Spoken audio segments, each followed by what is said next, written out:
유럽연합이 7년 환란 동안 세계 정세의 흐름을 타고 본격적으로 두각을 나타내게 되는 계기가 있습니다.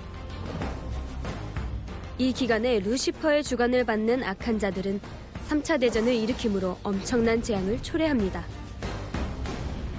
사도 요한은 서신서들을 통해 몇 차례 적그리스도에 대해 언급합니다. 5번째 나팔의 재앙은 황충의 재앙입니다. 계시록 8장 13절에 내가 또 보고 들으니 공중에 날아가는 독수리가 큰 소리로 이르되 땅에 거하는 자들에게 화가 있으리로다. 이 외에도 새 천사의 불나팔 소리를 이남이로다 하더라 하여 5째 나팔을 불기 전에 앞으로 다가올 재앙이 얼마나 대단할지를 미리 경고하고 있습니다.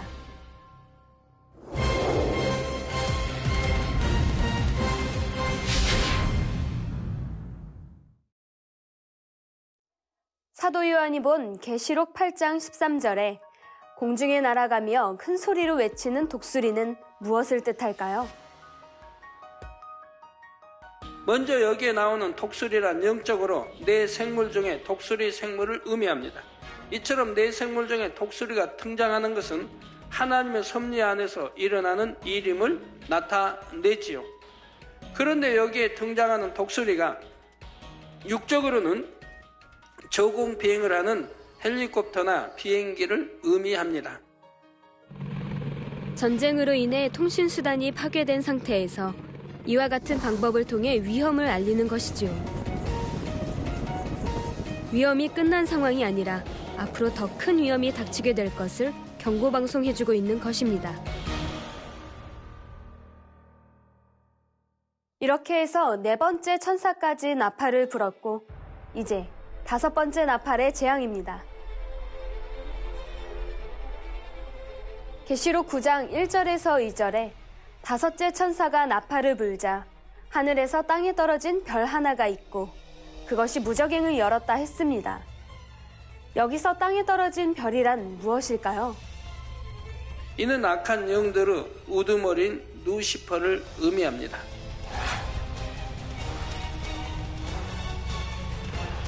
루시퍼는 원래 하나님으로부터 지극히 사랑받던 천사장이었습니다. 그런데 하나님처럼 높아지려는 교만 때문에 반역을 일으키고 말았지요. 유다서 6절에 또 자기 지위를 지키지 아니하고 자기 처소를 떠난 천사들을 큰 날의 심판까지 영원한 결박으로 흑암에 가두셨으며 했지요. 이 말씀처럼 하나님을 대적한 무리들은 가장 깊은 지옥, 즉 무저갱에 갇히게 됩니다. 하나님께서는 루시퍼가 이렇게 반역하게 될 것을 이미 다 알고 계셨습니다. 그럼에도 그냥 두셨던 것이지요. 하나님께서 루시퍼의 반역을 알고도 그냥 두셨던 데에는 이유가 있습니다. 장차 인간 경작이라는 과정을 위해서는 악한 영의 세력들이 필요했기 때문이지요.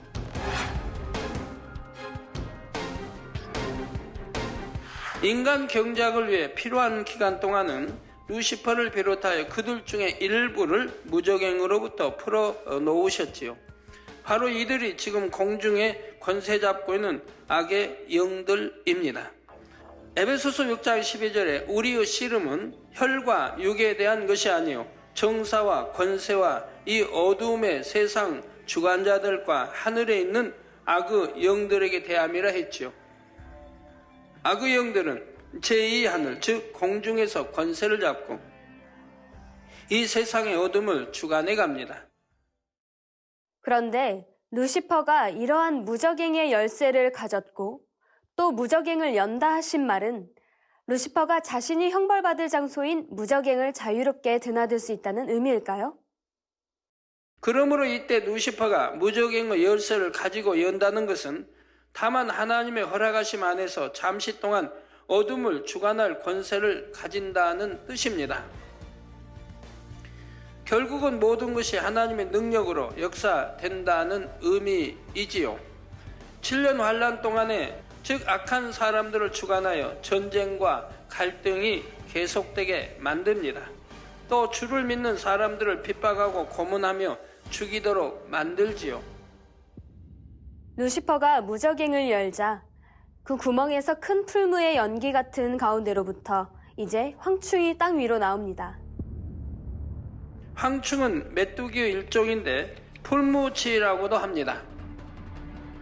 크기는 메뚜기보다 훨씬 크며 황충의 무리가 하늘을 날아서 이동할 때는 해가 가리워질 정도입니다. 황충의 떼가 한번 쓸고 지나가면 농작물이 초토화되고 풀 한 포기조차 남지 않는다고 하지요. 또한 계시록 9장 3절에 또 황충이 연기 가운데로부터 땅 위에 나오매 저희가 땅에 있는 정갈의 권세와 같은 권세를 받았더라 했습니다. 전갈은 사막이나 더운 지방에 주로 사는데 꼬리에 독침을 갖고 있지요. 그 독성은 종류에 따라 차이가 있습니다. 어떤 것은 신체를 마비시키거나 고통만 주지만 어떤 것은 2시간 내에 죽음에 이르게 만드는 경우도 있지요.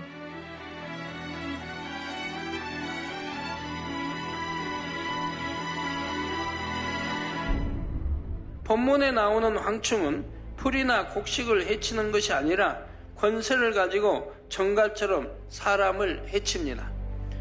본문 4절에서 6절에 저희에게 이르시되 땅에 푸른 것이나 각종 수목은 해하지 말고 오직 이마에 하나님의 인맞지 아니한 사람들만 해하라 하시더라. 그러나 그들을 죽이지는 못하게 하시고 5달 동안 괴롭게만 하게 하시는데 그 괴롭게 함은 전갈이 사람을 쏠 때 괴롭게 함과 같더라. 그날에는 사람들이 죽기를 구하여도 얻지 못하고 죽고 싶으나 죽음이 저희를 피하리로다 했지요.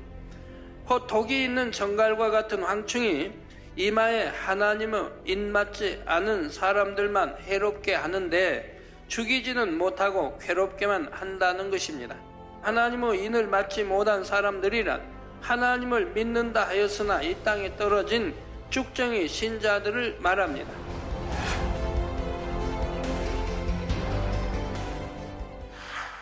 그러면 하나님의 입맞지 않은 사람들을 해롭게 하는 황충은 무엇을 의미할까요? 2가지로 설명할 수 있는데 먼저 영적으로는 루시퍼 사주를 받아 이 땅에서 활동하는 무리들을 말합니다. 하나님을 믿는 사람들을 대적하며 그들을 핍박하고 고문하며 죽이는 적 그리스도의 무리들을 가리킵니다.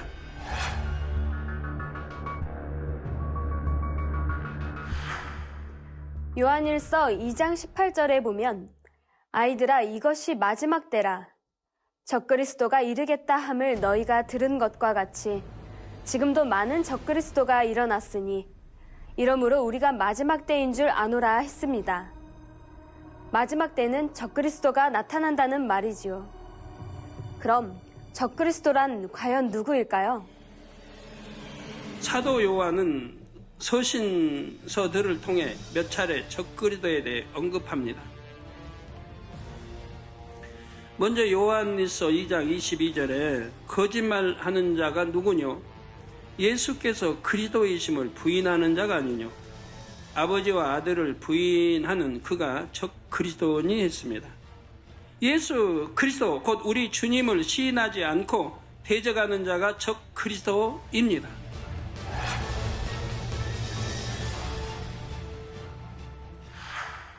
그런데 장차 7년 환란 중에 나타나는 적그리스도는 좀 더 구체적인 존재입니다. 요한계시록에 보면 성도들이 휴거된 뒤에 악한 영의 사주를 받은 어둠의 세력이 이 땅을 장악하는 과정이 나옵니다. 이때 등장하는 것이 짐승과 미혹하는 거짓 선지자이지요. 여기서 짐승은 온 세상 사람들의 정보를 입력하여 통제하는 고성능 컴퓨터를 의미합니다. 이 짐승을 주관하는 것이 바로 연합정부, 곧 적그리스도의 세력입니다.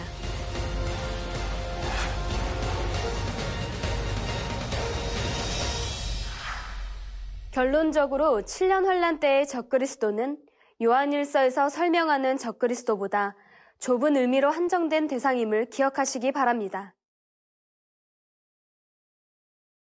한편 이들이 이마에 하나님의 입맞지 않은 사람들만을 해한다 했습니다. 루시퍼의 사주를 받는 적그리스도의 무리들은 바로 이러한 사람들을 본격적으로 핍박하기 시작합니다. 이때 도구로 사용되는 것이 황충이지요. 곧 적그리스도와 그의 무리들로서 유럽 연합이 바로 그 주축이 됩니다.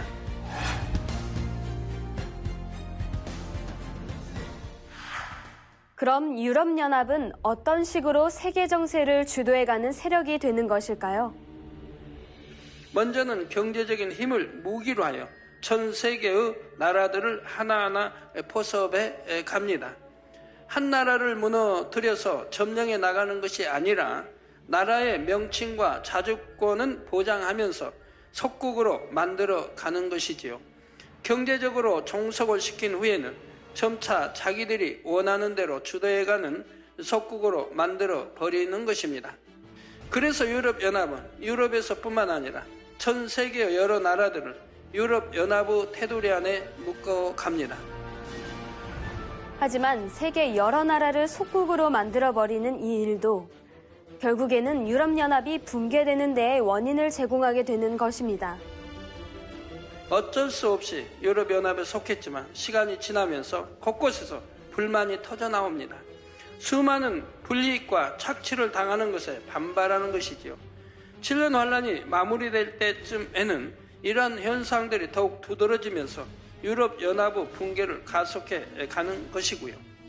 그런데 이러한 유럽연합이 7년 환란 동안 세계 정세의 흐름을 타고 본격적으로 두각을 나타내게 되는 계기가 있습니다. 7년 환란 중에도 세계 정세의 흐름은 크게 3파전의 양상을 띠게 됩니다. 바로 유럽연합, 중국과 러시아, 미국이지요. 이 흐름은 7년 환란 중에도 계속되는데 오늘 본문의 상황이 이룰 때쯤에는 유럽연합이 중국과 러시아와 손을 잡게 됩니다. 그 목적은 결국 석유에 대한 이권이지요.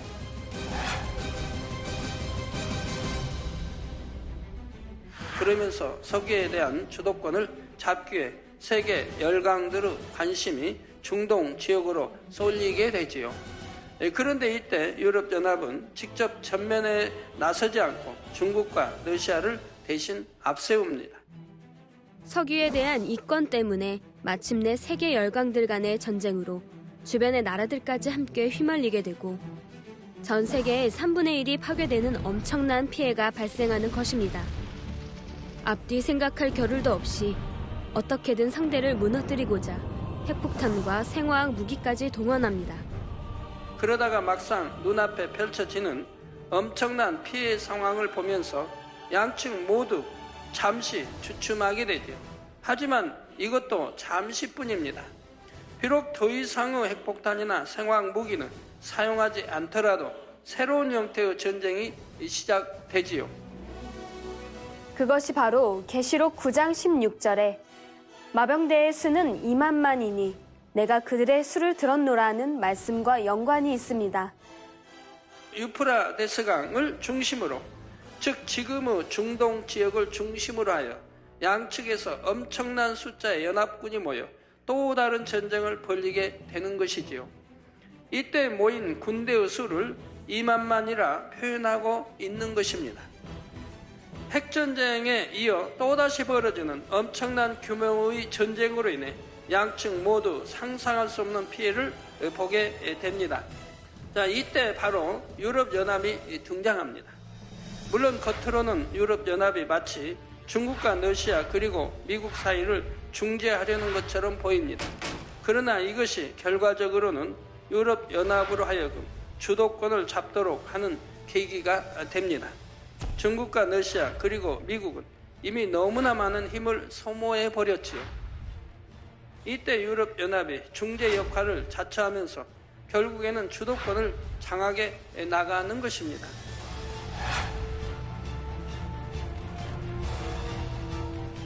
자, 이처럼 유럽연합은 3차 대전의 양상 가운데서 교묘하게 세계 정세의 주도권을 잡고 많은 나라들을 속국으로 만들어 갑니다. 그러면서 7년 환란의 후반부에 접어들게 되고 적그리스도가 주도하는 핍박과 고문이 자행되는 것입니다.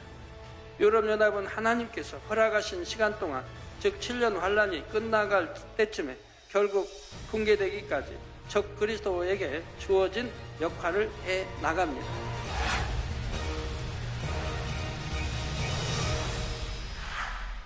유럽연합은 3차 대전의 기회를 타서 세계의 주도권을 잡고 경제권을 바탕으로 전 세계를 장악해가며 사람들로 하여금 짐승의 표를 받도록 강압합니다. 그런데 믿는 사람들에게는 이 짐승의 표 받는 것이 예수 그리스도를 부인하는 의미가 됩니다. 믿는 사람들은 주를 부인하지 않기 위해 이 짐승의 표 받는 것을 거부하지요. 이렇게 표를 거부하는 사람들은 반사회적이며 혼란을 야기하는 세력으로 정죄됩니다. 세계 질서를 유지하기 위한 통제에 반대하는 것으로 간주되지요. 그래서 이들에게는 핍박이 가해집니다. 하지만 5달 동안은 이들을 죽일 수는 없다 하신 말씀대로 적그리스도의 무리들에게는 다만 이들을 괴롭힐 권세만 주어집니다. 아무리 적그리스도가 힘과 권세를 가졌다 해도 하나님께서 허락하실 때까지는 아직 믿는 사람들을 죽일 수가 없는 것입니다. 이는 7년 환란의 모든 역사도 하나님의 주권 아래에 있음을 다시 한번 말해 줍니다. 이 5달의 기간은 적그리스도의 입장에서 보면 홍보하는 기간과 같습니다. 믿는 사람들을 잡아다가 핍박하고 고문하며 이를 세상의 사람들에게 공개하지요. 너희도 표를 받지 않으면 이렇게 된다는 것을 널리 홍보하는 본보기로 삼는다는 말입니다. 계시록 9장 6절에 그날에는 사람들이 죽기를 구하여도 얻지 못하고 죽고 싶으나 죽음이 저희를 피하리로다 했지요. 사람이 심한 고문을 당하게 되면 차라리 죽여달라고 애원을 하는 일도 있습니다. 황충이 활동하기 시작하는 때부터 입맞지 못한 사람들은 5달이라는 기간 동안은 죽지도 못하고 아무리 큰 고통이라도 견뎌야만 합니다. 그 고문이 두려워서 주를 부인하면 그 뒤에는 영원한 지옥으로 들어가야 하지요.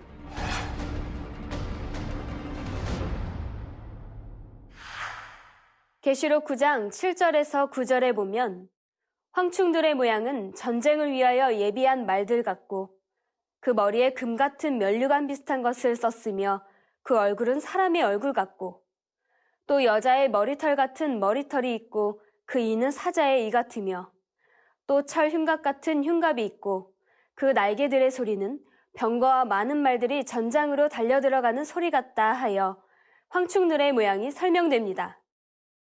이는 세계의 주도권을 잡으려는 적그리스도 세력의 속성을 설명하는 것입니다.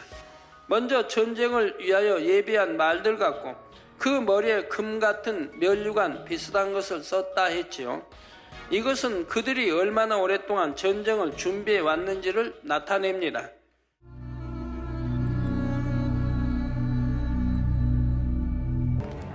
옛날에는 전쟁을 준비하려면 군마를 예비하고 잘 먹여야 했습니다.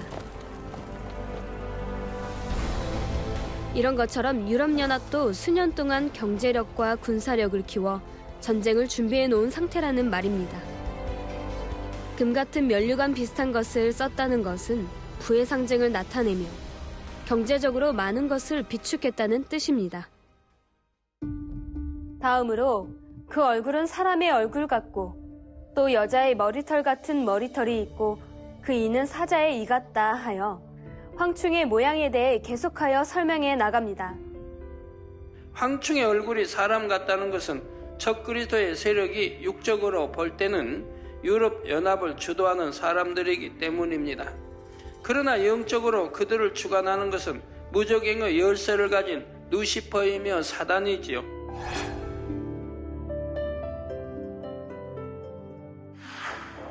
그럼 황충의 머리털은 여자의 머리털 같고 이는 사자의 이 같다는 말씀은 무엇을 의미할까요? 여인의 긴 머리카락이 잘 손질되어 있으면 여성스러움이나 부드러움이 연상됩니다. 이런 것처럼 적그리스도의 세력도 겉으로는 정의 있고 온유한 모습으로 사람들을 회유해 나갑니다. 어려운 곳을 도와주고 흐트러진 질서를 바로 잡으려는 듯이 보이지요. 그러나 그 이는 사자의 이와 같다 했습니다. 이것은 적그리스도의 야욕을 의미합니다. 맹수가 날카로운 이빨로 짐승을 찢어 삼키는 것처럼 그들에게는 세계를 장악하려는 야욕이 있지요. 다음으로 철흉갑 같은 흉갑이 있고 그 날개들의 소리는 병거와 많은 말들이 전장으로 달려들어가는 소리 같다 했습니다.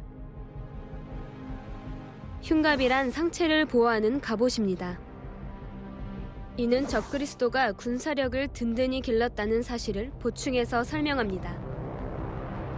여기 나온 흉갑, 병거, 말들의 소리, 이런 것들은 전쟁을 위한 군비를 말합니다. 앞에서 4번의 나팔을 부는 동안 사람들은 이미 핵무기로 인해 엄청난 피해를 입었습니다. 그래서 핵무기만은 절제해야겠다는 인식 가운데 서로 간의 조약도 맺게 되지요. 대신 가장 빠르고 가장 효율적으로 파괴할 수 있는 최신식 무기들을 사용합니다. 기존의 탱크나 전투기가 아니라 최신의 기술력을 총동원한 첨단 무기들이지요. 적그리스도의 세력들은 더 빨리, 더 크게 피해를 주는 온갖 무기들을 이미 준비하고 있습니다. 이를 통해 온 세계를 장악해 나가지요. 이처럼 전쟁이 절정을 향해 가다 보니 전쟁에 사용되는 군비도 엄청납니다. 바로 황충이 가지는 육적인 의미는 이렇게 전쟁에 사용되는 많은 군비들을 상징적으로 나타냅니다. 황충이 앉아있을 때의 모습은 마치 탱크나 장갑차와도 비슷하지요. 또 황충이 날아갈 때의 모습은 헬리콥터나 비행기와도 비슷합니다. 이러한 탱크나 헬리콥터, 전투기 등을 총망라해서 황충이라 표현하고 있습니다. 황충의 의미에 대해서는 다음 시간에 이어서 말씀드리겠습니다. 7년 환란의 모든 재앙들은 사람들의 마음대로 만들어가는 일처럼 보이지만 사실은 하나님께서 허락하신 한도 내에서 악한 영들이 악한 사람들을 주관해가는 것입니다. 하나님께서 모든 역사를 주관하시는 것이며 그 안에는 빛과 어두움의 싸움이 있는 것이지요. 그러므로 모든 일을 범사의 육의 눈으로만 보는 것이 아니라 영의 시각으로 볼 수 있어야 합니다.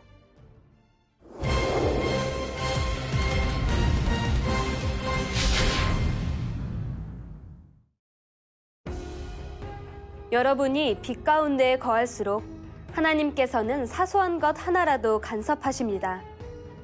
반면에 세상에 속한 사람들은 어두움의 악한 영의 주관을 받아 그 결과 공의에 따라 온갖 시험과 환난과 사고와 재앙을 만나는 것입니다.